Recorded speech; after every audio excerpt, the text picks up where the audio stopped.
Hello, I'm Jeff Norcott. This is Ed Nicholson and Steve Carriage, and the lovely lady to my right is Danielle, 888 Sports weather girl and roving reporter. So, Danny, did Mikey recover from your stunning skills? I think so, just about. Did it make a difference to you wearing that Brazil shirt? No, I was absolutely terrible at trying to do football tricks. But I don't think girls should be able to play football anyway.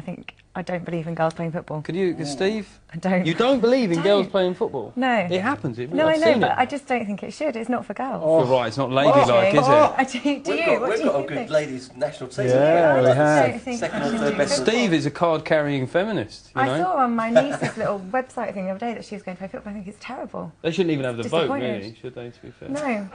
That's just But getting back to football tricks, Steve, you could do a great trick back in the day. Do you remember that one where you used to hit the steward by the corner flag when you were having a shot? That was a fantastic trick. It was that far from where you were stood in the crowd, was it, mate? That was when I used to actually go to games. It's easier you know. when you're in the crowd. I tell you, it's much easier to say things like that when you're actually out on the pitch. So much harder. But did you ever do that? You weren't. No, I used to go. I was Wimbledon, home and away. No, did you ever actually get out and play? No, you didn't, did you?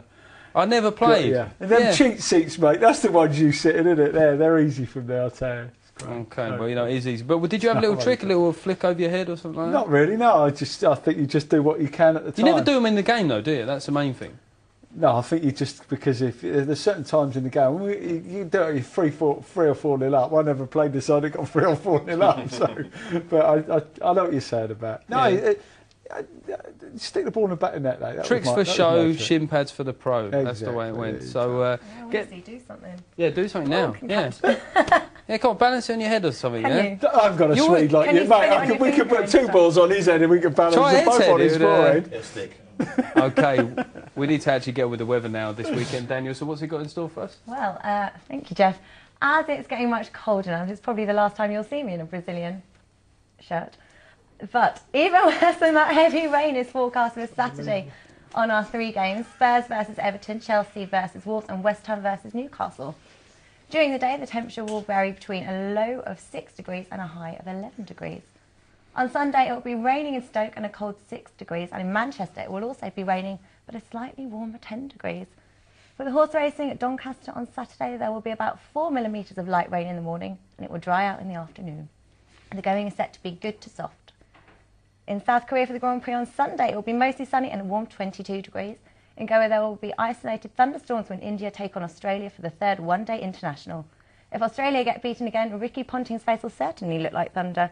And of course, the first match was washed out completely, so keep an eye on the forecast before having a bet.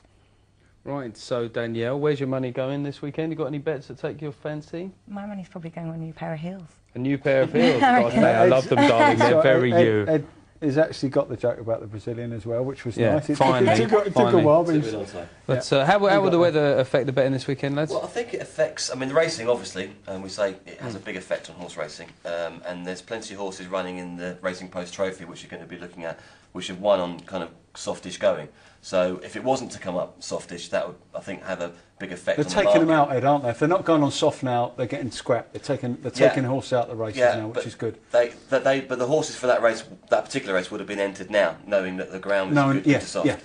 So if the ground goes any faster, that will definitely have repercussions in the betting and the actual results. Sometimes you'll get a race and you'll have rain on the day and the going will change, but they won't take the horses out. They've got plenty of time now to know what the going is going to be, and anything that goes on firm ground can be scrapped and taken out. So it's settled down a little bit. Could be some good knowledge. Thanks for that, Danielle. Now, next up, we're going to be looking at the Racing Post Trophy at Doncaster this Saturday.